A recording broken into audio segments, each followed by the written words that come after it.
वञा तो शामी रही हलीमा जो कातिल मां आहियां लाला जे पी होतो जो भी मुई सिर खयो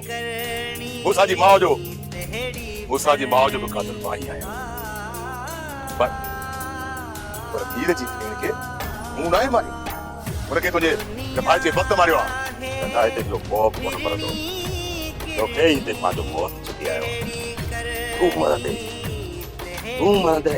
सौ ॾींहं गिदड़ जो शीर जो साहब तुझी भेड़ जो कातिल न है ये सब छा है जो कातिल नवाब खान आहे नवाब ये हिकड़े शामिर जो कातिल न है इन केतरा ही बेगुनाह शामिर मारिया आहिनि ये हिन धरती ते डमर आहे मौत कुत्ते जो मौत ये मुझे अमर जे उन्हनि लड़कनि जो बुलावा कई जेके नानीअ जे ॾुख में वांगी वई।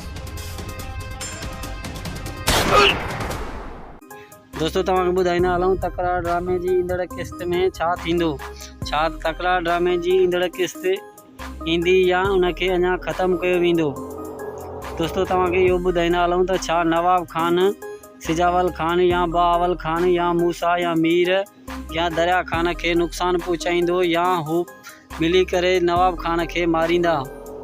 दोस्तों तव्हांखे इहो ॿुधाईंदा हलूं त महिरबानी करे वीडियो के आखिरी ताईं ॾिसंदा छो तो तव्हां खां हाणे हिन वीडियो में असां तमामु अहम ॻाल्हियूं करण वारा आहियूं छो जो वीडियो में घणो कुझु तव्हांखे ॿुधाईंदासीं ऐं तकरार ड्रामे जे बारे में तव्हांखे ॼाण ॾींदासीं छा तकरार ड्रामो अॻिते हलंदो या उनखे हिते ख़त्मु कयो वेंदो। इन खां पहिरियां दोस्तनि खे गुज़ारिश आहे त महिरबानी करे वीडियो एंड ताईं ॾिसंदा ऐं तव्हांखे ख़बर पवे त तकरार ड्रामो अॻिते हलंदो या न हलंदो। दोस्तों तव्हां ॾिसंदो त नवाब खान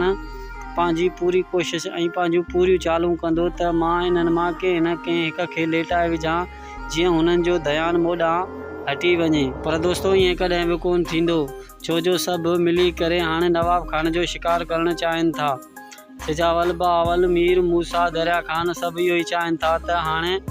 जंहिं तकरार खे तकरार में तब्दील कयो हुयो त उन नवाब खान खे हाणे लेटाइणु घुरिजे ऐं ॻोठ जो अमन बहाल कयो वञे। दोस्तों उम्मीद है वीडियो तव्हांखे पसंदि आयो हूंदो। अगरि वीडियो पसंदि आयो हुजे त वीडियो जो इंतज़ारु कंदा ऐं तव्हांखे ईंदड़ वीडियो में अञा वधीक ॼाण ॾींदासीं।